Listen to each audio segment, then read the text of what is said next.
What's up everyone? Welcome back to my YouTube channel. So ngayon pag-usapan natin kung bakit dapat mag-celebrate ng small wins.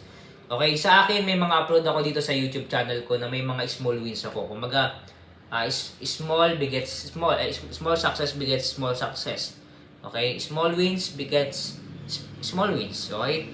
So, balik sa topic natin. Kung bakit dapat mag-celebrate ng small success or small wins. Okay? Para motivated ka. Kung wala ka kasing small wins or hindi mo sineselebrate, hindi ka magiging motivated. Sa akin, effective po yan. Kung hindi ko sineselebrate yung small win ko, okay, unmotivated ako. So, hindi ako motivated. So, kailangan kong ma-motivate. Kailangan natin i-motivate yung sarili natin, kailangan natin i-encourage yung sarili natin kung walang mag-encourage sa atin. So, kailangan natin mag-create ng small wins. Kung wala ka pang small wins, kahit yung simple lang. Like for example, maligo ka ng maaga, small wins na yon. Okay, celebrate mo na agad yun, di ba? So, kahit pa paano ay ma-motivate ka. Okay?